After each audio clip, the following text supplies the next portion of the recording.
Happy Friday, Web Shadowers. Thank you all for attending our session today. Today we have the pleasure of hosting Dr. Narang, who will be teaching us all about endocrinology. As always, please remember that the Google form will be posted in the end in the chat box and in the description of this video at the end.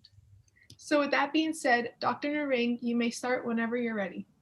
Hey, well, thank you so much for having me. I am Dr. Disha Narang. I'm an endocrinologist, and I'm gonna, take the next hour, or like a little less than an hour, probably, just to kind of go over what I do, go over a couple cases, and obviously we'll have time for questions at the end. So again, I'm an endocrinologist, and so we're going to be talking all about what I do.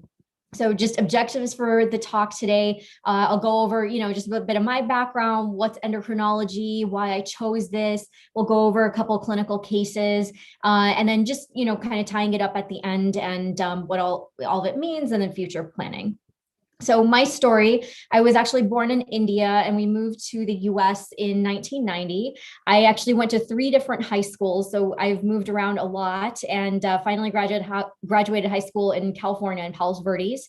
After that, I went to Vanderbilt University for undergrad and medical school. And I graduated medical school in 2011. So it's been exactly 10 years and it's flown by actually. I did my internship and internal medicine residency at the University of Chicago, followed by my endocrinology fellowship at University of Chicago as well, which I completed in 2016. And so now I'm an attending, working at Northwestern, one of the affiliate hospitals of Northwestern over at Lake Forest. And so I've been here since 2018, and between 2016 and 2018, I was at Rush University as an attending in downtown Chicago.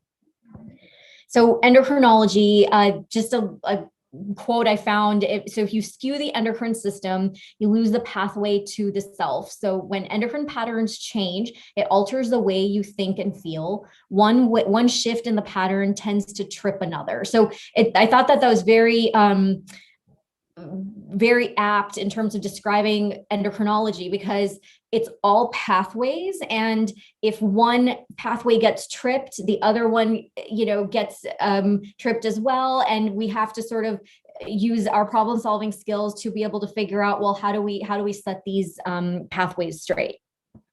So what is endocrinology? So Greek words, endon means within, and krinin means to separate. And so this is a study of the system that controls hormones and diseases related to our glands, like the pituitary gland, thyroid gland, pancreas, etc. It's a cerebral specialty. So that means that we do our work up here and not necessarily with our hands. So we do not do procedures aside from occasional thyroid biopsies. So a lot of it is interpretation of labs, problem solving, and I'll go into that a little bit more as well. And so the goal of our treatment is to restore the normal balance of hormones in the body.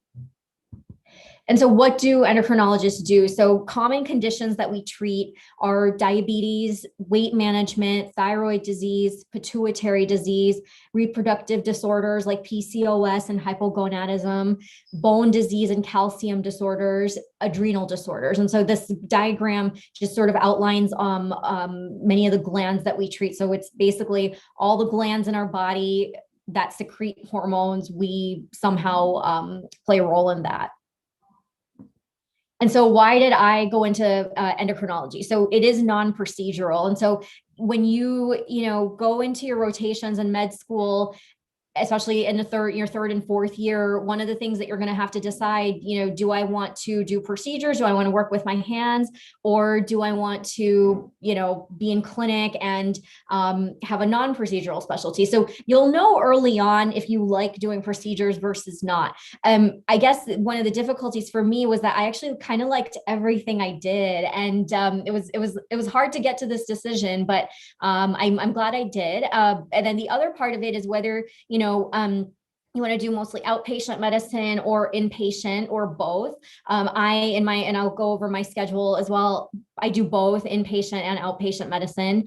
Continuity of care, that was really important to me as well. I like seeing patients over months and years and being able to get to know them and being able to, mitigate their chronic disease early on and hopefully be able to help them for the future as well. And then this is a combination of preventive care, acute care, and chronic care. And so I'm not just seeing, acute care or acute issues all the time. Sometimes we do, but a lot of it is also preventing things like heart disease and preventing renal disease and that kind of thing, especially in our patients with diabetes, but then also chronic care, because diabetes is a long time thing, right? People live with this for most of their lives.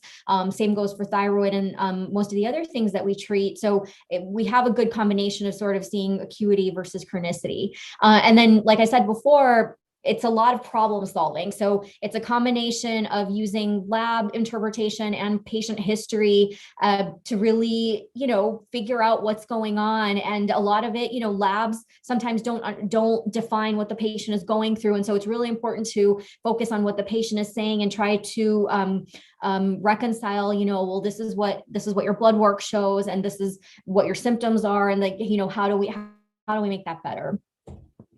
So my favorite parts, if I could all day, I would do diabetes management, weight management, and culinary medicine. I think that's sort of the most fun part of my job. Not all endocrinologists feel this way, but it's definitely my favorite part of it. And if you follow me on social media, for example, a lot of what I'll post is stuff that has to do with diabetes, lifestyle management, weight management, and culinary medicine. But I also see all general endocrinology cases as well. And so I have to make sure that I'm up to date with all the other data as well. So, and one of the things, I'm sure others have said this as well, this is kind of any medical specialty, you're sort of a lifelong learner. And so, we're always reading, we're always learning new things. There's always new, drug development and devices and things like that. And so it's important to sort of always keep on top of the evidence and be able to, then put that into your practice.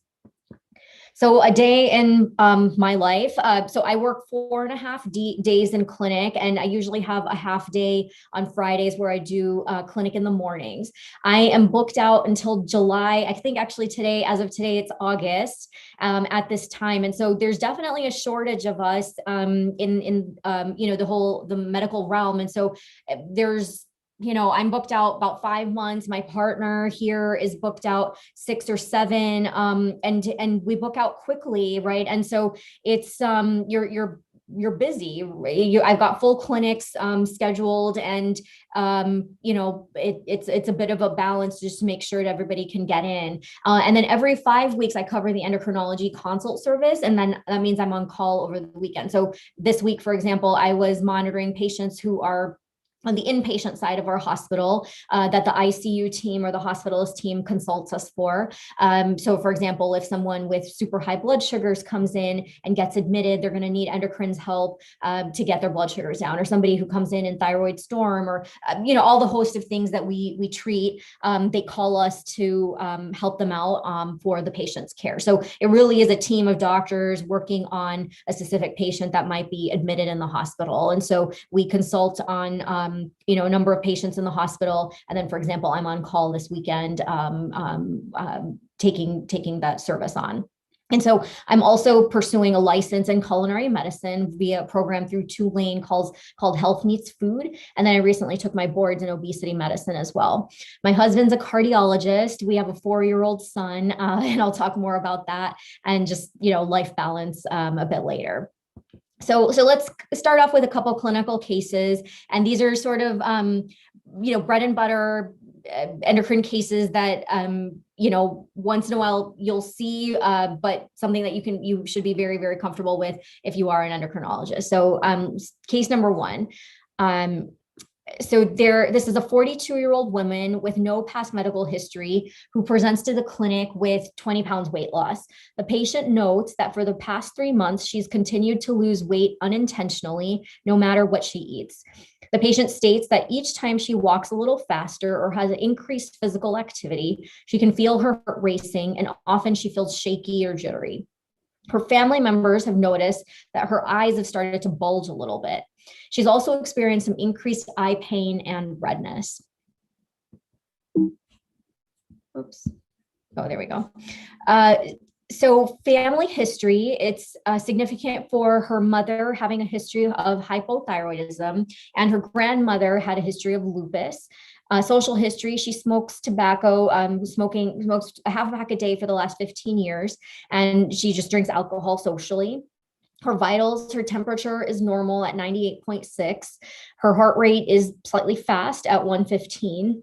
Respiratory rate is normal at 18. Oxygen saturation is 99%, which is normal. And then her, excuse me, blood pressure is 120/75, which is also normal.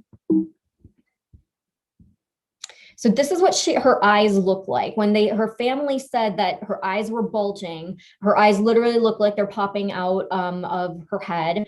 There's some conjunctival injections, which means that there's a lot of, red, just her conjunctiva, the white part of her eyes is quite red. And she's also been experiencing a lot of pain in her eyes. This is what her neck looks like. It looks pretty full, bulging. It does not hurt when you palpate the area, but she has noticed that her neck has sort of increased in size over the last several months. Her hands are super jittery. So when she puts out her hands in front of her, they shake. So she's tremulous. She also, this is a man, but she also has hyperreflexia. So if you tap on the knee, super fast reflexes.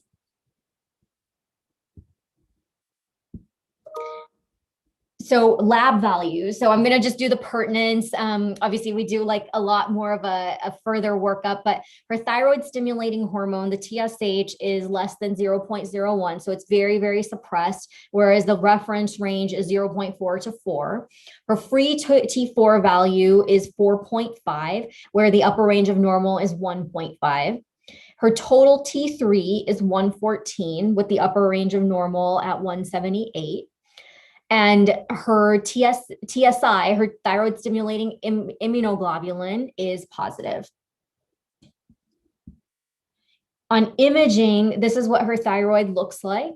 So this is the left side is no Doppler, and the right side is with Doppler. And so what you can see here with the Doppler is that the thyroid is very hypervascular, which means that a lot of blood vessels have formed within the thyroid. And sometimes when you put your stethoscope over it, you can actually hear like a whoosh, whoosh over the thyroid, which is called a bruit. And so this is, again, a hypervascular thyroid. So the diagnosis here is Graves' disease. And so we'll talk a little bit about Graves' disease. So just taking a step back, what's the thyroid? So the thyroid gland sits right here in the neck. It's a butterfly-shaped gland in the middle of the neck.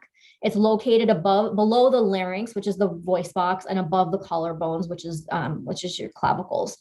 So it produces two hormones, the T3, triiodothyronine, and thyroxine, which is T4. T3 and T4 regulate the body's metabolism and how the body uses and stores energy. And so the thyroid is controlled by a gland just below the brain called the pituitary gland. And so what the pituitary does is that it releases TSH, the thyroid stimulating hormone. So the TSH then talks to the thyroid and tells the thyroid that it needs to make T4 and T3. So Graves' disease is basically autoimmune hyperthyroidism. So hyperthyroidism means that it basically means an overactive thyroid where the thyroid gland produces too much thyroid hormone, and that increases the body's metabolism. So typically, I often describe it to patients that it feels like you're on an overextended caffeine buzz where you're real shaky and you're real agitated, and that then will result in like the eyes bulging, and that's called thyroid or Graves' ophthalmopathy, the goiter, which is the enlargement of the thyroid gland, sweating, increased perspiration, palpitation, so your heart beats real fast. Sometimes that can turn into an arrhythmia like atrial fibrillation. Skin lesions, typically the skin feels real velvety and soft actually, and patients also often have unintentional weight loss. The other thing that this picture doesn't list is that patients can also have frequent bowel movements, diarrhea, that kind of thing as well. So basically it feels like your body is in constant overdrive, and at that point initially patients feel kind of nice because they're energetic and they're losing weight and all of that. And then all of a sudden they come in feeling super, super tired, like they're almost like tuckered out a bit, coming in with a lot of these symptoms. And then also hyperreflexia, as we showed in that little video. So this Graves' disease or autoimmune hyperthyroidism is the most common cause of hyperthyroidism, but other causes can include a toxic nodule. So that is a growth in the thyroid that suddenly that growth, which is a nodule, starts producing extra thyroid hormone. Thyroiditis is another cause. And so thyroiditis, itis is inflammation. And so that's inflammation of the thyroid. That's actually temporary or transient. And over time, and sometimes with steroid treatment, that can get better over time. The other is taking too much thyroid hormone. So if someone has baseline hypothyroidism, they have to take a medication called levothyroxine or Synthroid. And sometimes if they're taking too much of that, then that can make them hyperthyroid as well, because they're basically taking thyroid hormone in pill form.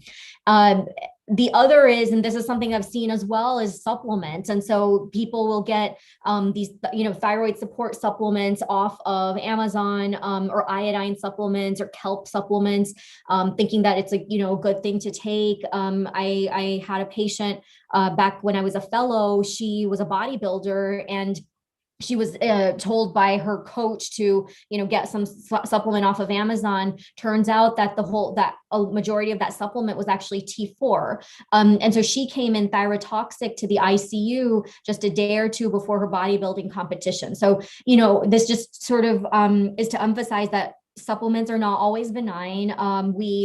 Most of the time they may not do anything, but they may not necessarily help either. And so that's where, we really stick to evidence-based medicine. There's no evidence to suggest that various supplements help the thyroid, or even various diets help the thyroid. And so just going back to Graves' disease, the immune system produces an antibody that causes the thyroid to produce too much thyroid hormone. And that's that TSI antibody, the thyroid stimulating immunoglobulin. And that causes enlargement of the gland and all these symptoms that we discussed. So the treatment here, so there's two types of medications that we use initially. They're anti-thyroid drugs and beta blockers. So beta blockers are used to control the rapid heart rate. And that's often one of the first things that we'll give patients, because they get real uncomfortable when the heart rate is real fast. And so this helps to sort of slow that heart rate down. And the anti-thyroid drugs are methimazole or propylthiouracil, and they decrease the production of thyroid hormone.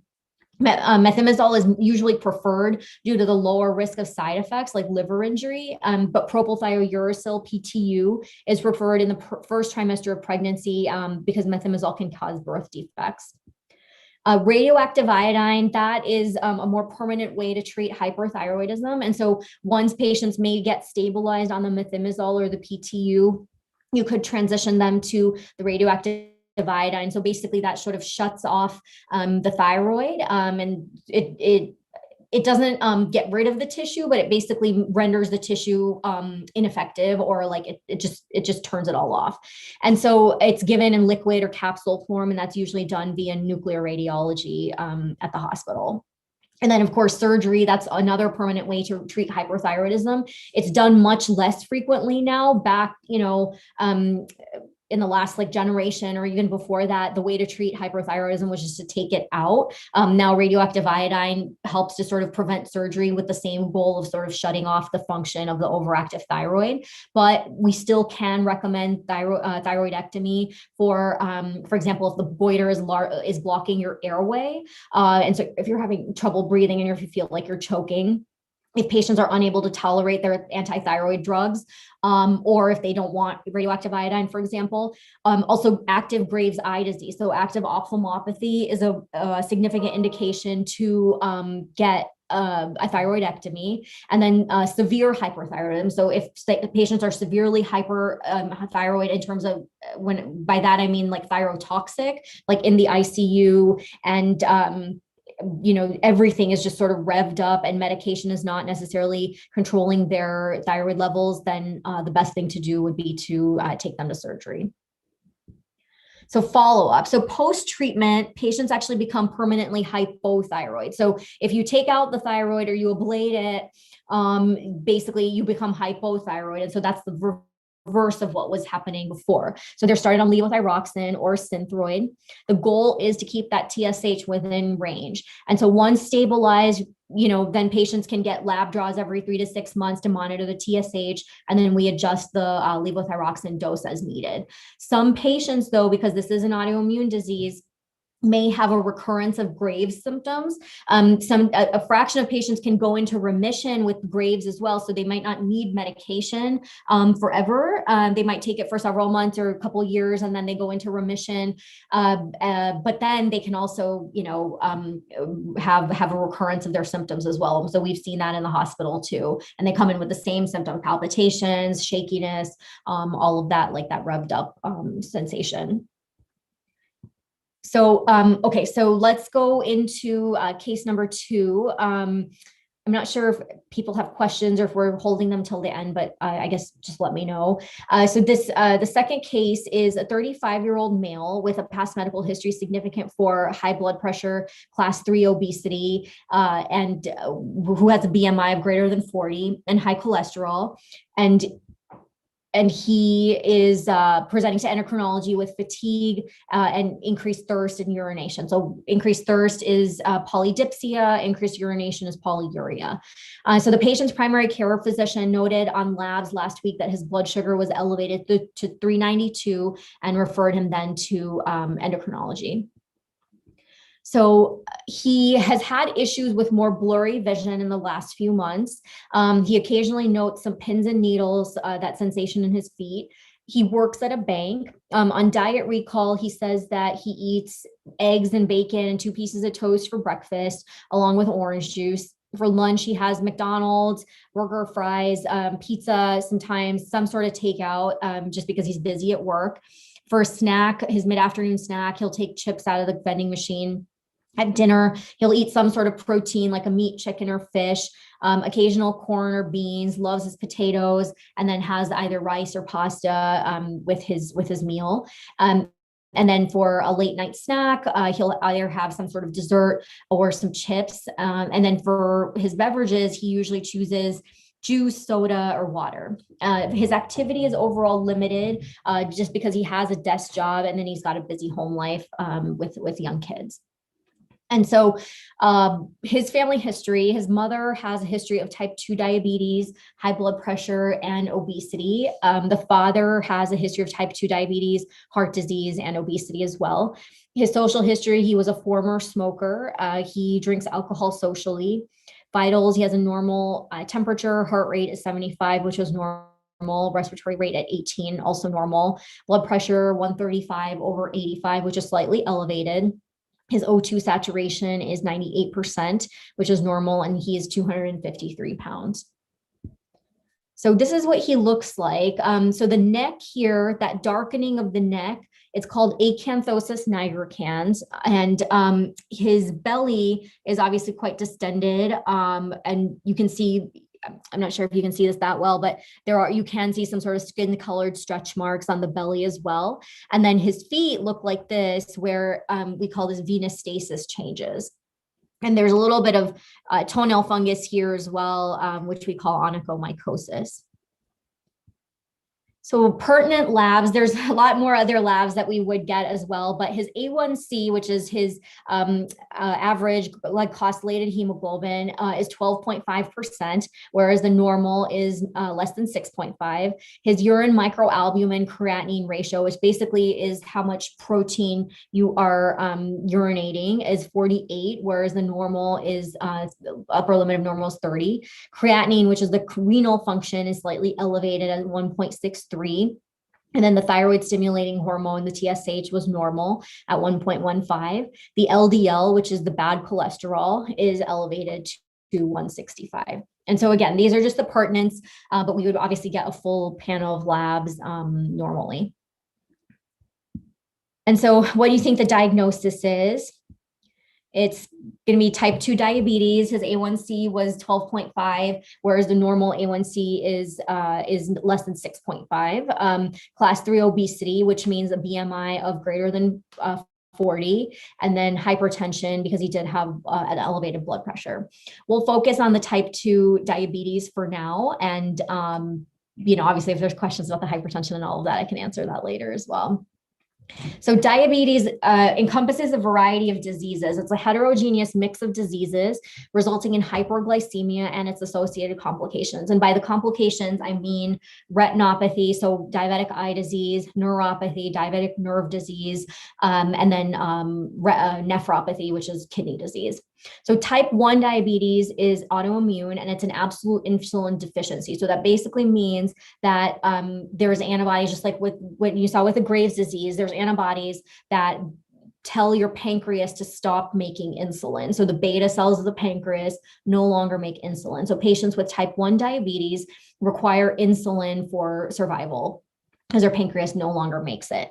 Type 2 diabetes is a relative insulin deficiency and insulin resistance. So basically what that means is that at least half of the cells are still making insulin from the pancreas. However, the body is resistant to the insulin, and that can be exacerbated by increased adiposity. So patients who are potentially more overweight tend to be more insulin resistant. And that's why we are often concerned about type 2 diabetes in that population of patients. There's genetic diabetes called monogenic diabetes as well. And the former name for that was maturity onset diabetes of the young, MODY. And there's about 13 or more known gene defects. And that's diabetes stemming from single gene mutation. So this is an area of active research. We have identified a few different MODY or monogenic diabetes types, but this is an active area of research. And so not all diabetes is the same, right? It's sometimes there's a lot of gray area. So it's not always just a black and white type 1 versus type 2. It can be several different diseases at the molecular level. Sometimes they can coexist. And so how do we monitor for diabetes? So we, things have changed in the last several years where monitoring, it doesn't mean that you have to keep poking your finger all day. We have what we call continuous glucose monitors. So these are two of the brands that we often use. On the left is the Libre made by Abbott, and then right is the Dexcom. And so it's pretty cool, that patients don't have to prick their fingers anymore. And my stance is that if insurance covers their CGM, we go straight to the CGM. It's a lot, it has to do with quality of life, but then also data, because you can get 24/7 trends of your blood sugars through these continuous glucose monitors. And what I've noticed is that when patients are following it more closely like that, they're also able to adjust the way they eat, in their overall lifestyle. So just like any medication, this is actually proven to be a pretty significant game changer with the way that we monitor diabetes and the way patients monitor their own diabetes. And so this is what the blood sugar, the trends would look like. And so basically, like if you have a high blood sugar on a particular time, those are the peaks and the yellows, and the arrows are just pointing to those peaks. Okay. And so looking at treatment approaches, so lifestyle is number one. So while, insulin may be necessary, especially with this patient with an A1C as high as 12.5, without a change in lifestyle, things don't really change for the better. Your insulin requirements just keep going up and up and up. And so there's also certain medications that can cause weight gain. So things like glimepiride, glipizide, they're cheap, but they're going to cause some weight gain, and sometimes they can cause low blood sugars as well. And then we've got metformin, which is extremely commonly used. And we've got, a few other medications like GLP-1 agonists, if you've seen, commercials and things for Victoza, semaglutide, Ozempic, Trulicity. So we've got a lot of things in the pipeline that we can treat with, especially for patients with type 2 diabetes. And so you got to think about, one, what's going to lower blood sugars. So an A1C as high as 12.5, the best thing at this point would be insulin. But as blood sugars come into better control, you can start cutting back on the insulin and start introducing more orals, and that helps to also helps with weight loss, because the more insulin someone needs, the more weight they can gain. And so you want to also, for example, a GLP-1 agonist like Trulicity or Ozempic or Victoza, that can actually help with blood sugar control and weight loss. And then medications like SGLT2 inhibitors like Jardiance, Farxiga, Invokana, that helps with a little bit of weight loss. But what research is showing now, that it also helps with heart disease. It decreases hospitalizations for heart failure, and it helps with improvement in blood pressures as well. So if we're having other benefits to some of these medications, those kind of go up higher on the list in terms of, what you would choose for a patient. Now, unfortunately, a lot of our decisions are made by what's covered by insurance and what's not. And I hate to say it, but oftentimes I feel like my hands are tied in terms of what I can prescribe for a patient based on whatever their insurance may cover. And so we become familiar with various insurances and what they may cover and what they may not. However, that's just unfortunately just the way of medicine these days. So going into this, I'm just, gonna take a little bit of a turn, but the average American diet. So unfortunately, we're eating too little of, the vegetables, dairy, fruit, grains, proteins, and healthy oils, but we're really, really exceeding the recommended amounts of added sugars, saturated fats, and sodium. And so as a result, 2/3 of us are overweight or obese.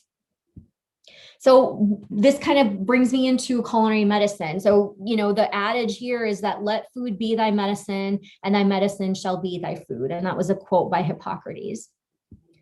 And so what is culinary medicine? And I know you probably had a presentation on this earlier as well, but the food that we eat can mitigate a variety of disease processes and symptoms, and that lowers our risk for developing certain conditions in the future. And so the aim here is to help folks understand a healthful dietary pattern by empowering them to shop for, choose, store, prepare meals with mindfulness, and helping to prevent and treat various chronic diseases with their available resources. So, I'm not going to tell someone who unfortunately might be on Meals on Wheels or SNAP or something like that, to go and make certain gourmet meals that may be more pricey, but we have to sort of work with resources that patients have to be able to still eat in a healthful way.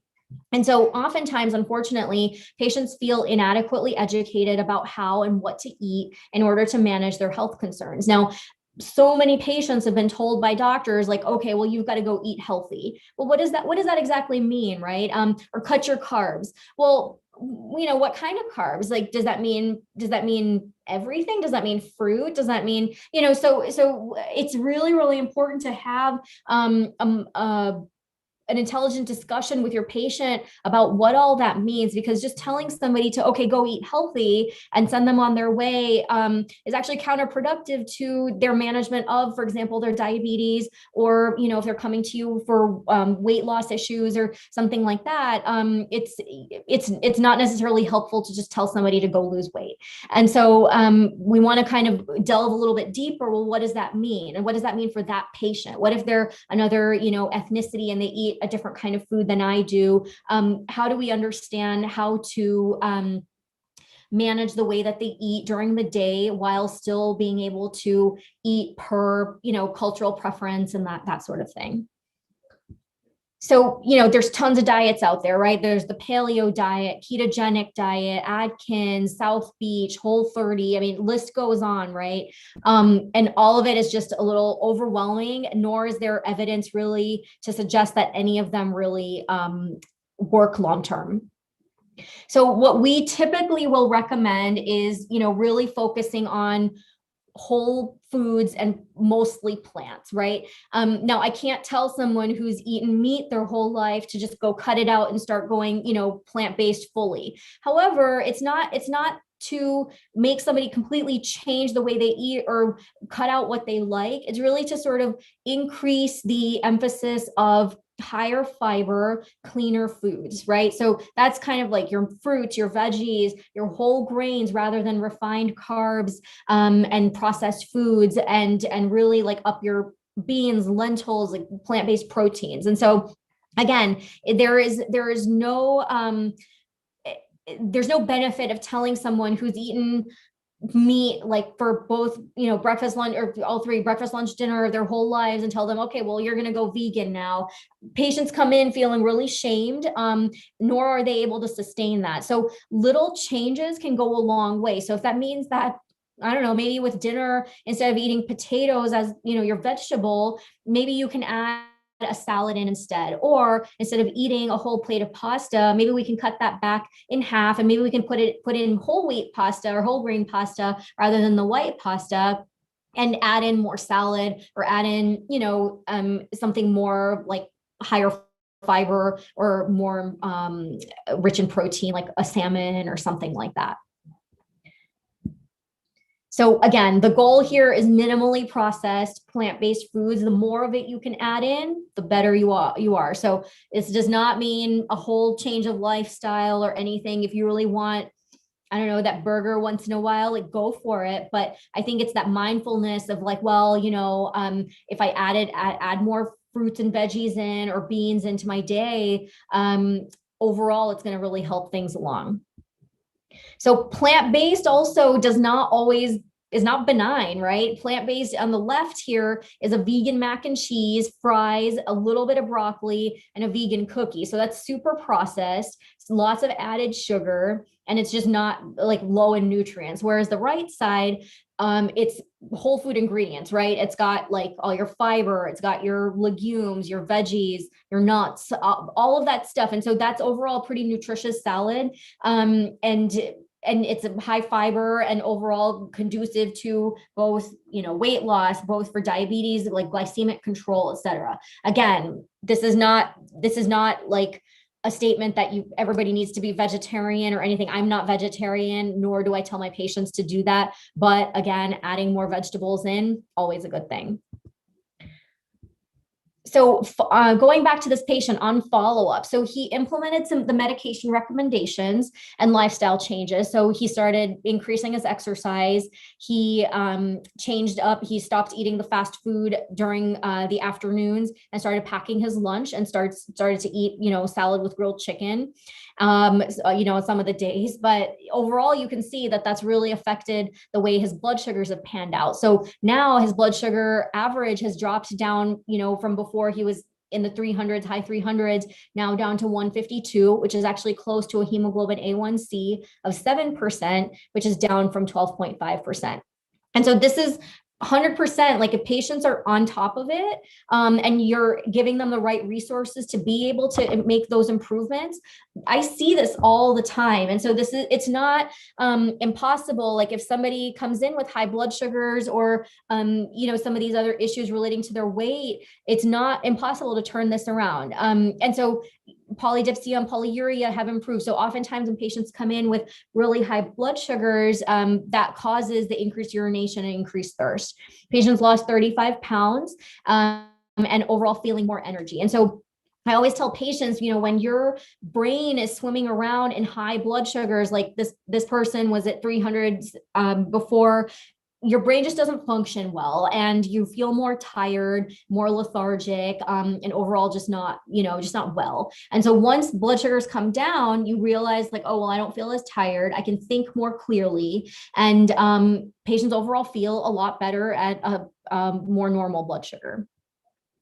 So switching gears here, I wanted to, come away from these cases and talk a little bit about just life in general. So, medicine these days, especially, my goodness, this last year with COVID and all of that, there's a degree of burnout in medicine, and that's in any specialty, right? And I feel like a lot of the time the grass is always greener, especially if you're in a particular specialty and you're looking at someone else's life or work or something like that. And so grass is always greener, but you never know sort of, what day-to-day issues someone might be dealing with. And so, as I mentioned before, I'm booked out 5 months in my clinic. I'm constantly adding patients into my lunch hours or double booking people because people just need to get into clinic urgently. And, it's a juggle, and it's hard. And, I work full time, so I'm not even part-time.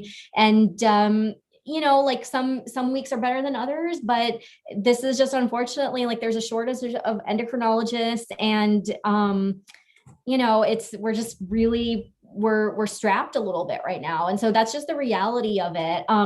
However, I don't think I would do anything different, right? I really, really enjoy the specialty, and I really enjoy what I do. And I love seeing my patients that follow up, especially those who are, doing better, or if they've been able to implement some of these changes that we talk about in clinic. And that keeps me going. And I think that part is really, really fun, and it makes what we do worthwhile. And so the one like word of advice that I would say is go with the specialty where you enjoy the routine. And so, for example, like diabetes is as routine as it gets, of course, in endocrine, but because that's the majority of what you're going to see, right? And what you're going to treat. So there's going to be zebras in every specialty, and, everybody gets excited about the zebras and stuff, but you might see that a couple times a year, maybe, but every day, if you like what you see, then you're going to be able to sustain yourself and be happy in what you do. So if you like the routine, that might be a good specialty for you. And then before that, of course, focus on creating a really well-rounded undergrad experience. You're going to be surrounded by medicine and all those related topics for the rest of your life. So do something that takes you out of the box a little bit. And I say that because I wish I'd taken that advice, because I was a chemistry major, and I double majored in medicine, health, and society, which was at Vanderbilt.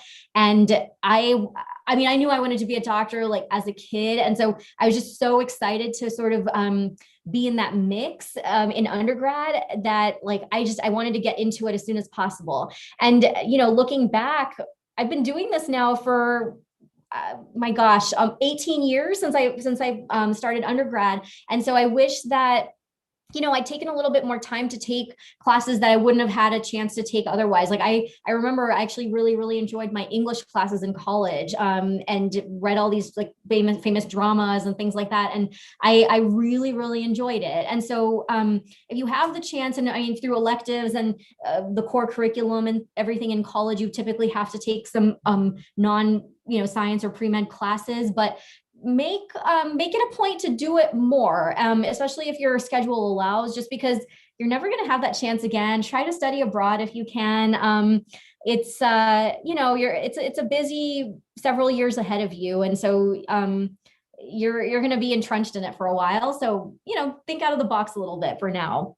However, keep thinking ahead as to what your plan is. Set up your research, and make sure that you're, taking your tests on time and everything like that. And if you're not a strong test taker, and I was definitely not a strong test taker, practice, and over, because the more you get used to those test taking environments and those questions, the better you're going to perform when you actually take your exam. And so don't get disheartened by a bad test score. I failed my first anatomy test like in med school, and it's very much like an eye opener when you go into these things. And so it's not going to be easy by any means, but a lot of it is just learning sort of how to study, and then eventually you become efficient in terms of how to study as well. And so, my life outside work, I've got, like I said, my husband is a cardiologist.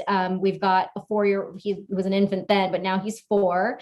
And, it's a juggle. It's very much a juggle. And so, we do our best. Like, how do we make a dual physician household work? We have to plan ahead. We outsource like crazy, and it truly takes a village. We're lucky enough. My parents are close by, and they help a lot with our son. Especially, I'm on call this weekend, for example, and so he's spending the night at his grandparents' house tonight. And so, it's definitely a bit of a juggle, but it's nothing that you can't do. And I remember I had some amazing mentors in undergrad and in med school. And they were women, of course, and they had families, and they were really good at what they did. And it really was important for me to see that, because it told me that I could do it too. And I'm doing it now. It's not every day is easy, but it's definitely possible. And so don't get discouraged by anybody that tells you that, like, for example, a woman shouldn't be in medicine or in a particular specialty or whatever that may be. There are permutations of every single schedule. All of this is negotiable. Don't let anybody tell you that something is not possible, because it probably is possible. And so you've got to create a work schedule that fits for you and your family. Being overworked and burned out doesn't help any aspect of your life. And so the future of endocrinology. So the majority of endocrinologists are female, and it helps, like I said before, it helps to have mentors in the field that you might be interested, or mentors that look like you or have the type of life that you hope to have in the future. I know for me, that was really, really helpful, just because, it sort of set my expectation for how I wanted to plan things out for myself. And so that was really, really helpful for me to see. And the other thing is just being able to have somebody take you under their wing, especially in an uncertain and hard time in your life, especially something like medical school or residency. It's really important to sort of find somebody that you can sort of look up to or model yourself after. And it's still, despite the majority of endocrinologists being female, it's still infrequent that females are in leadership positions at medical institutions, and that's across all specialties. And so, we've got to actively keep trying to change that. We're still paid $35,000 to $65,000 less than our counterparts, right? Our male counterparts.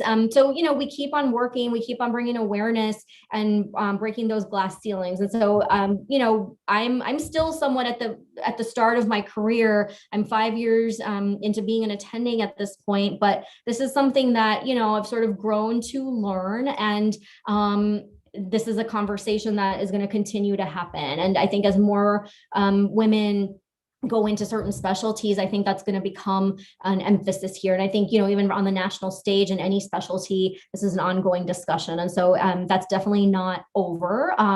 But I just think that it's important to sort of bring light to it today. So with that, I'm going to close the presentation. I just thank you for your time and for listening. Please feel free to reach out to me with any questions. Feel free to follow me on social media as well. On Instagram is Disha Narang MD, and then Twitter is Disha Kumar MD. That was my maiden name. But if you do need anything, please feel free to reach out. I am definitely available for questions. Dr. Narang, we've sent some in the chat from the all right, let me see here. Oh, here we are.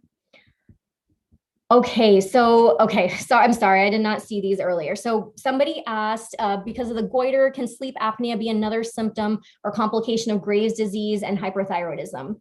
So yes and no. So typically, so if the goiter is big enough, it certainly can cause compressive symptoms that does then eventually cause snoring and sleep apnea. But that's something that would need to be determined, let's say if you see on a CT scan, if the goiter is big enough and someone's complaining of respiratory difficulty, you would just do a CT scan to figure out what the deviation of the trachea would be. And then determine, whether they'd meet surgical criteria. Now, if it's mild, then they potentially could be treated with something like a CPAP and see how they feel.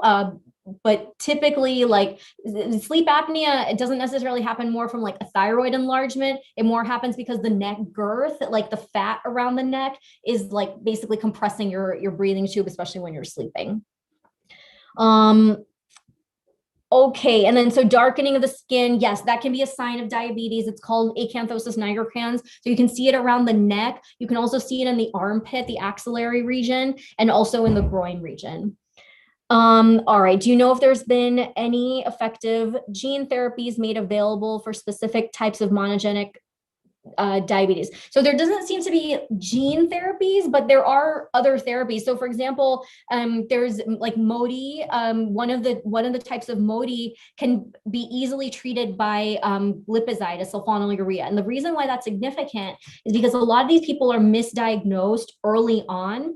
And so they're insulin dependent from like a young age, or, they've been insulin dependent for all these years. And then you realize, well, like every single person in their family has diabetes that was diagnosed at a particular age. And so you got to keep your eyes open, because again, it's not always black and white, type 1 versus 2. And so the reason why that's significant then, because if you have that type of MODY, and I believe it's MODY type 2, if your genetic workup shows that it's that specific like MODY type, you could be off of insulin. It's a life changer, right? Like it's really, really important because of that to figure out like what the patient actually has.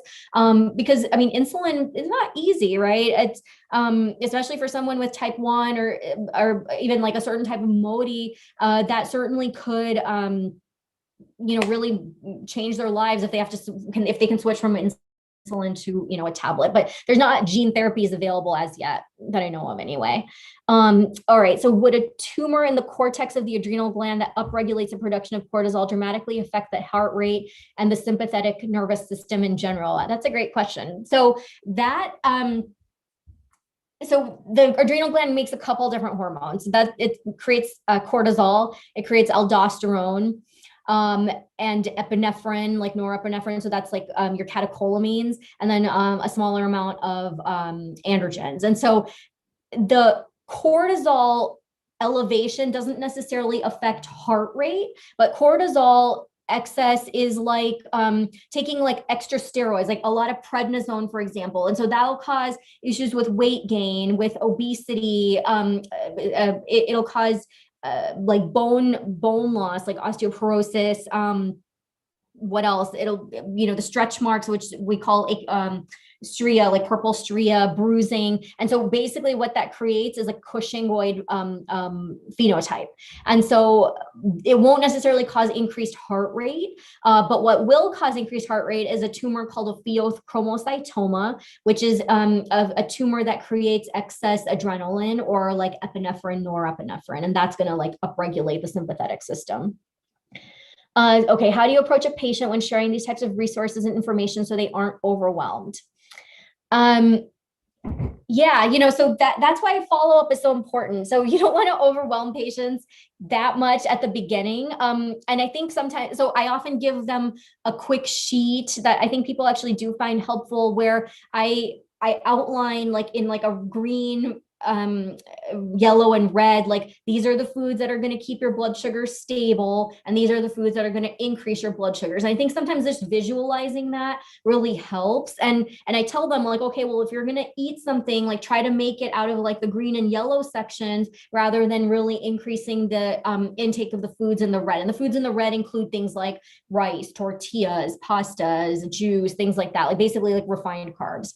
And so I think when they see that, visualize it, it's a little bit easier to sort of figure out what to do. And it's a work in progress, right? Like one visit does not change everything. However, it can set the stage for future progress and future visits. And so we also partner with our certified diabetes educators and our nutritionists as well. So, like as doctors, we don't have all the time. Some endocrinologists only have 15 minutes to see a return visit, which is honestly really not enough. And that's one of the reasons that like doctors are burned out these days, because you just don't have enough time to do like all of what you want to do. And so typically you've got to like pick and choose a couple of things, like this is going to be priority today, next visit we're going to focus on this and this, but then we also rely on our dietitians to help out with a lot of that. And so what's causing the shortage in endocrinologists? Well, my goodness. We are one of the lower paid specialties. We live quite comfortably, my husband and I, but we are one of the lower paid specialties. And so as medical school debt, for example, is going up, people, and I don't blame them, right? Like people would rather go towards a higher paying specialty, and be able to like be financially secure and all of that, post training. However,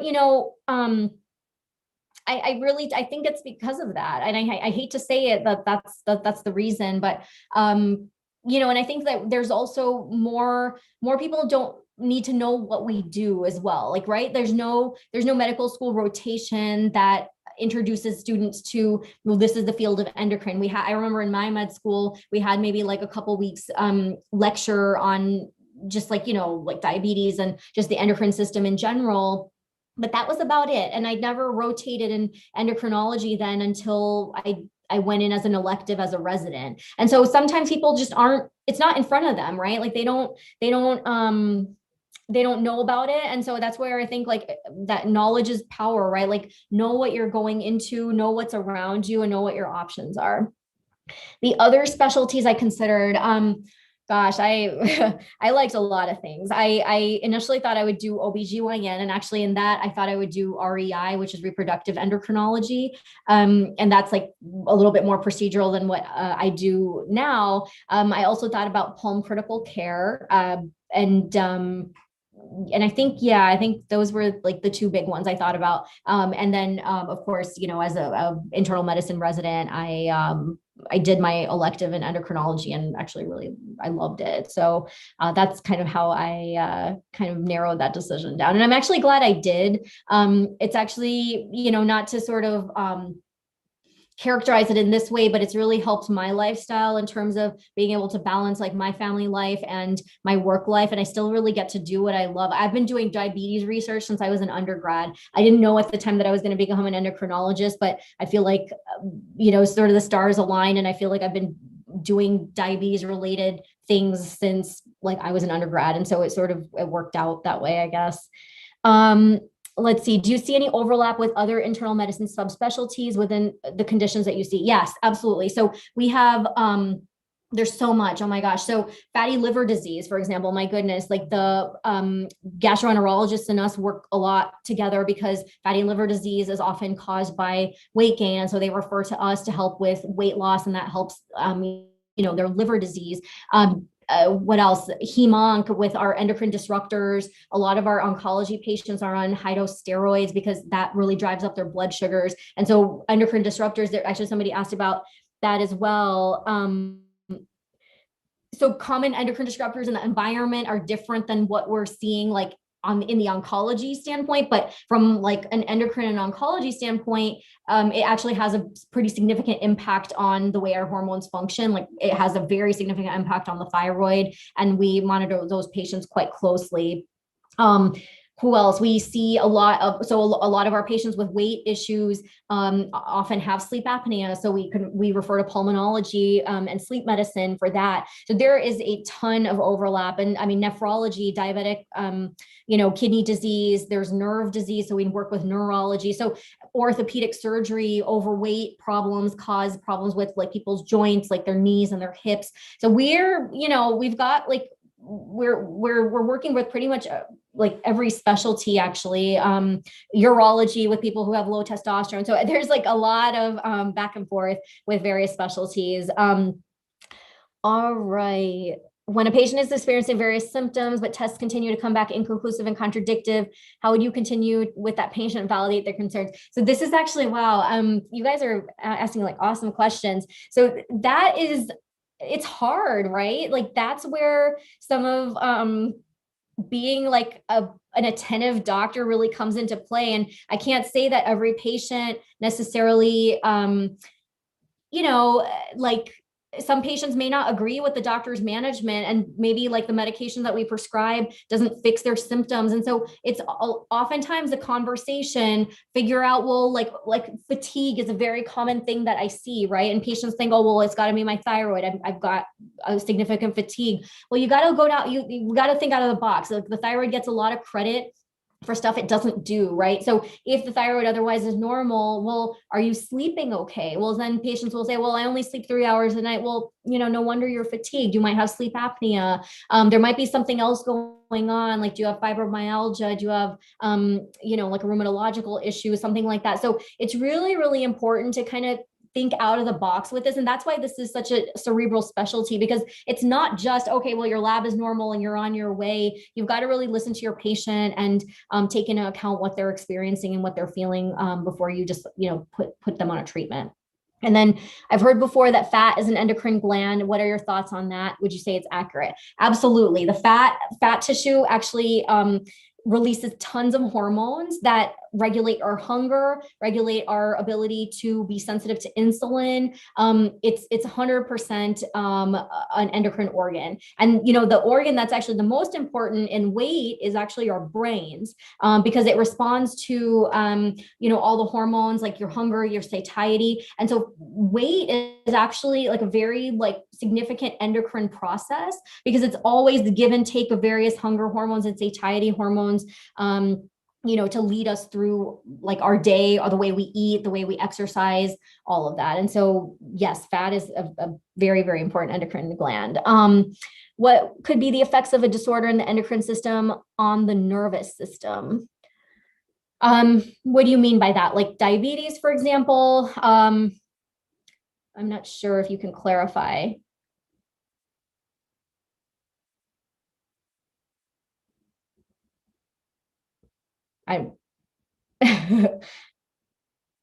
Anyway, diabetes can certainly affect, high blood sugars can affect the nervous sheath, and that certainly can cause problems in the nervous system. In terms of other endocrine issues, high cortisol, that can cause psychiatric changes, that sort of thing. And so there's not necessarily nervous issues, but a lot of neuropathies can result from weight, from diabetes, etc.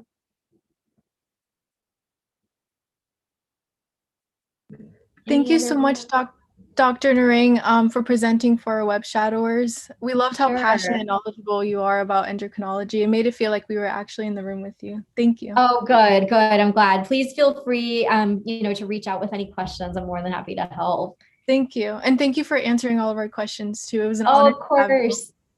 Are there any other questions that I can help answer? Not that I can see right now. Okay. Awesome. Yeah, thank you. It was such an honor to have you. Everyone who attended, thank you so much. I've just posted the link in the live chat, and right after the session ends, it will be in the description for you to access it as well. Please keep in mind that tonight the roundup starts at 11:59 p.m. EST, and it will close Sunday at the same time. If you'd like to learn more about the roundups, please visit the roundup tab on our website or on our Instagram. Again, thank you so much, Dr. Narang. Thank you. It was great.